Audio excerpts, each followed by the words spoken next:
talk about the key points of interaction between information systems and people. How do information systems interact with people, or what are the various ways people can interact with information system? That is basically what we're gonna look at in this lesson. Okay.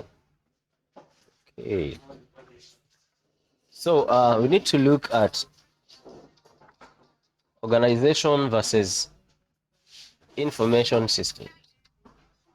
Organization versus information systems. Now, something that you need to understand from the word go is that there is interdependence in terms of influence between information systems and the organization. One of the reasons or one of the things that brings this interdependency, or that brings this influence, is the fact that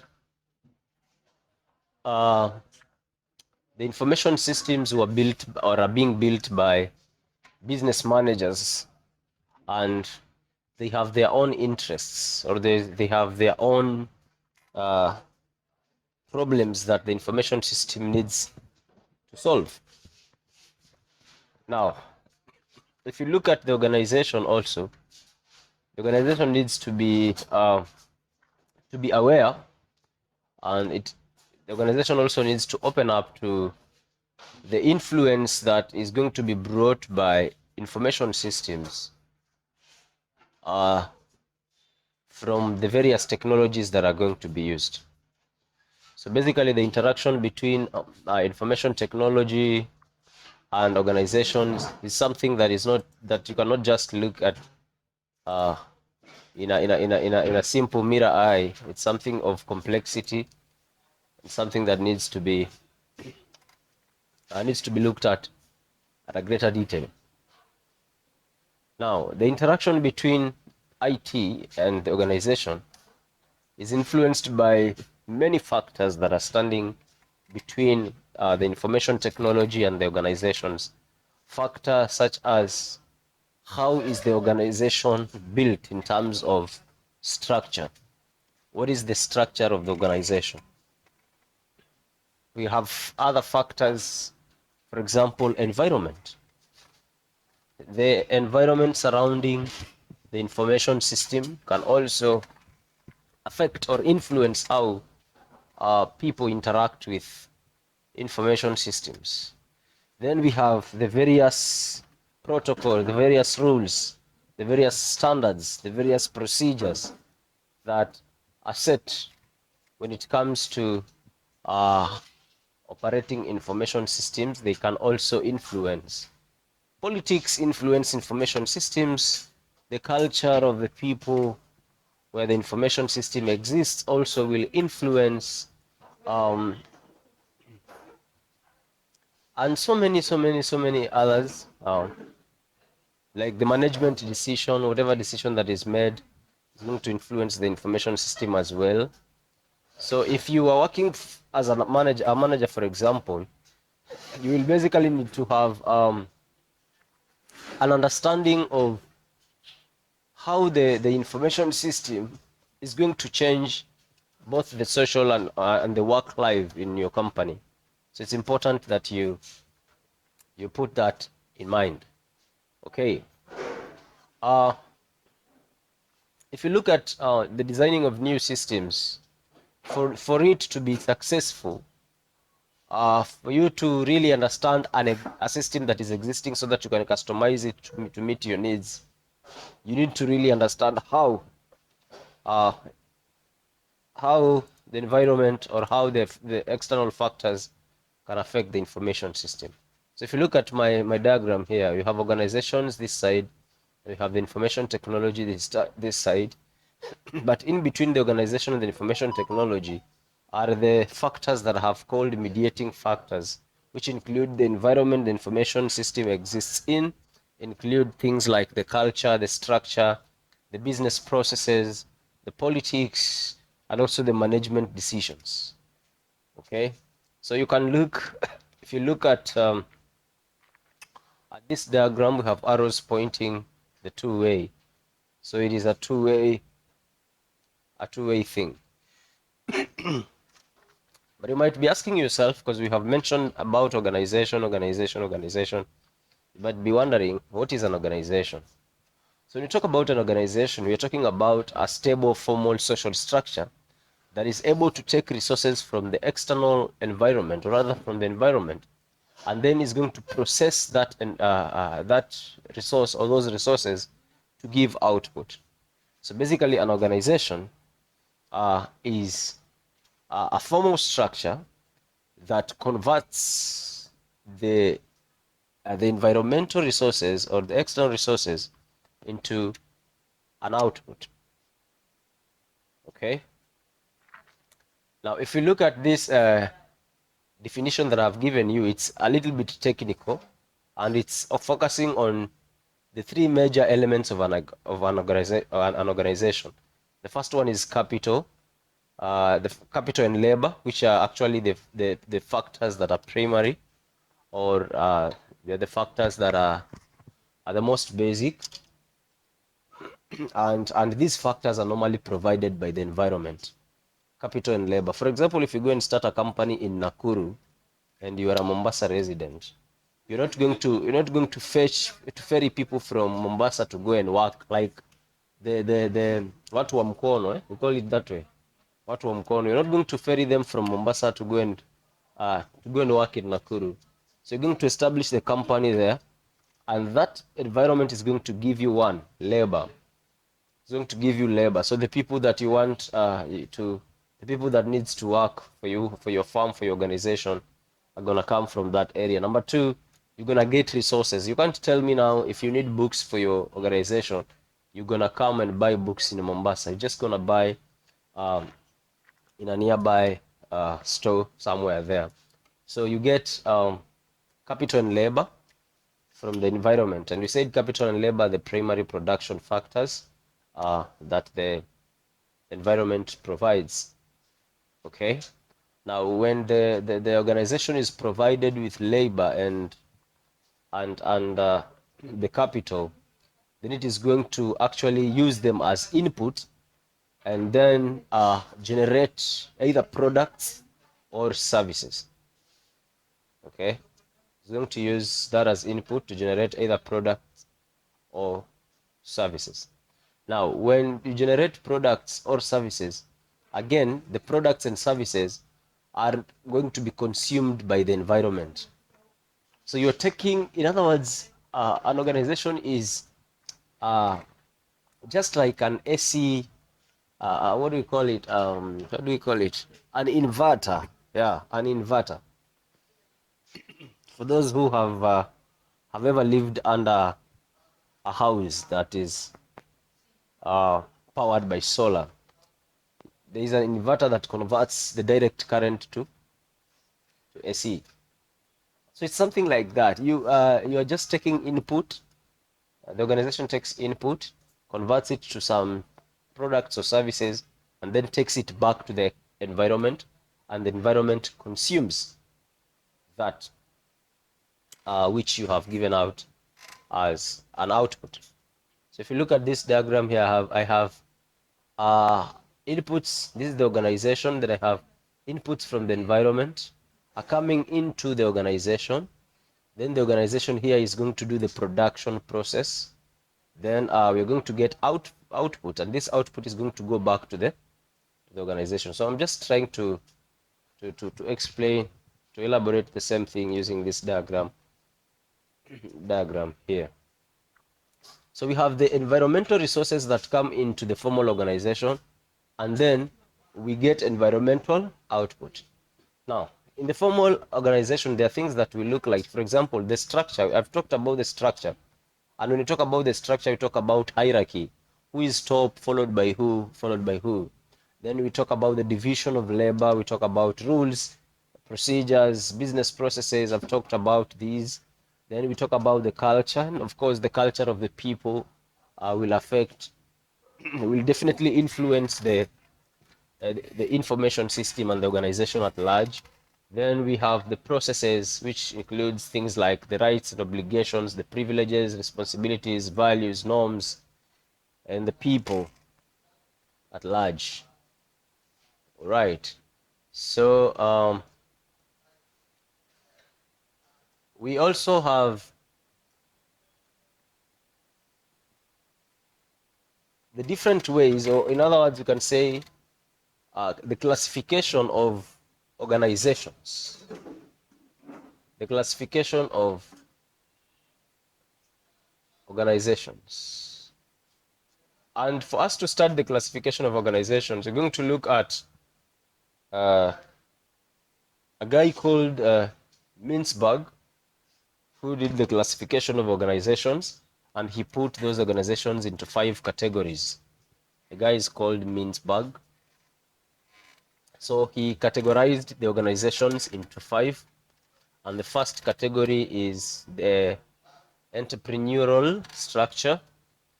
We have the second, which is machine bureaucracy. We have divisionalized bureaucracy.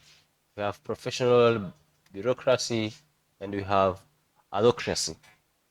Those are 5, according to Mintzberg classification of organizations. So when you talk about entrepreneurial structure, we are talking about the small firms, the small companies, the young firms, the businesses that are just starting up. They're not yet, they're not booming in the market. They are starting up, okay? So when you have a business that is starting up and it is in an environment that changes very fast, it is in a fast changing environment, then it means now you're gonna get a number of simple business structures that you need to come up with, and then you manage them as maybe the chief executive officer. Now, let me just take a simple example. You are a businessman in Kongoya market. Now, in Kongoya, one thing I discovered is the sales of products is dependent on the season. Yeah, it's dependent on the season. Like there's a season when if you can get tomatoes, then you're gonna get big sales. There are times tomatoes are not selling well. So you'd see people who are literally shifting from one business to another, like I mean from one product to another. So today, maybe this month they're selling tomatoes. Then after there's a period of time they're going to beans, they're going into cucumbers, they're going into some other stuffs. Yeah. Simply because um, the environment or the market is changing constantly. So that falls under the category of the entrepreneurial. You don't say now because I sell tomatoes, even when the environment has changed, you still want to sell tomatoes. And the second one is machine bureaucracy.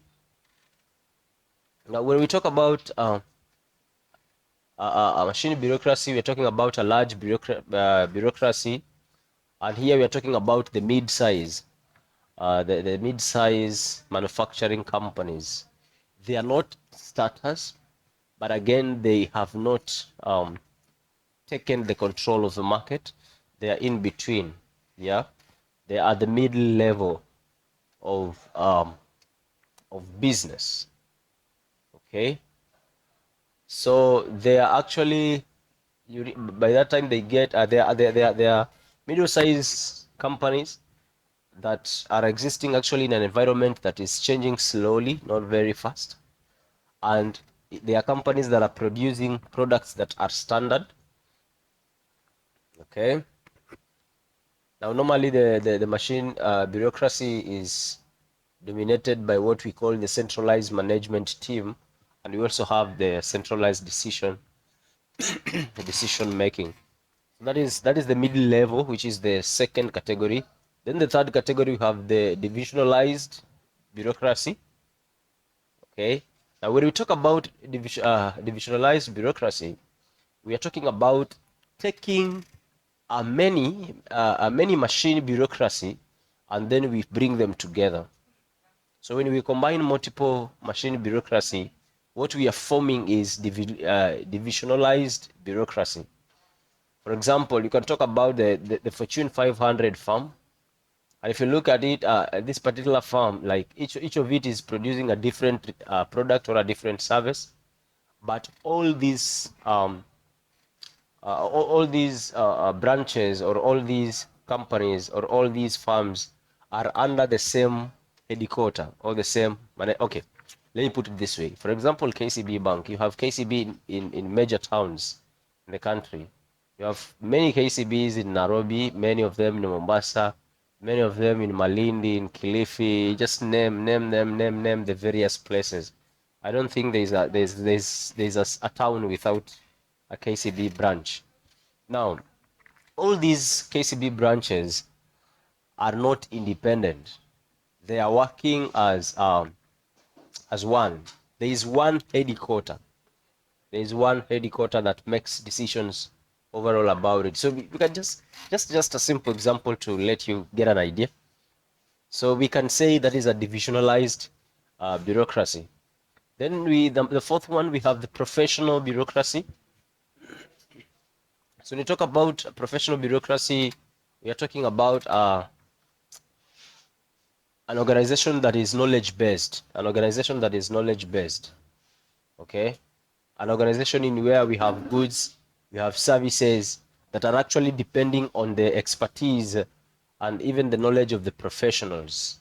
For example, you can talk about law firms. Law firms, you talk about law firms, you talk about school systems, you talk about hospitals. So you talk about these, you are referring to a professional bureaucracy that is knowledge based. You're referring to a professional bureaucracy that is knowledge based. Normally, for the professional bureaucracy, they are dominated by heads of department. We have people that are heading departments, and we also have some weak centralized authority. The fifth one is um, the autocracy. Okay, so when we talk about the autocracy, we are talking about uh, the task force organization that is there to respond to some rapid change of the environment. So it has actually large groups of specialists that are put into multidisciplinary teams that are short-lived, and they also have a weak central management. So if you look at the organizations, you realize that they differ in their goals, the overall goals, the ultimate goals, also the type of power that is used to actually achieve those goals, the groups that are there, the consistencies in terms of groups. We have short-lived groups, others have long-lived groups, and all that. The nature of leadership we have in the organizations, the various tasks that are performed, and also the various technologies that are put in place. So those are the five categories of organizations. I would like to take a question before I proceed. One or two. Any question before I proceed?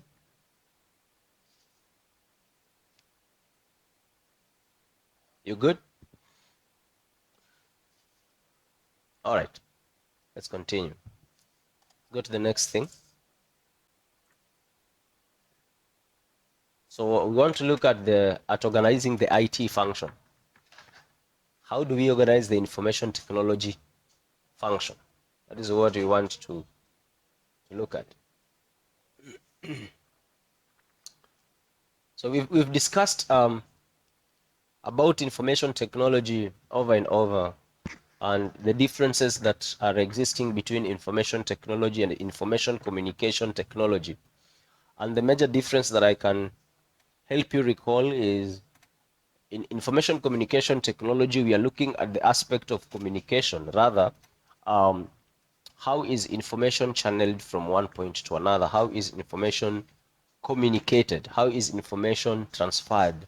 How is information shared? How is information moved?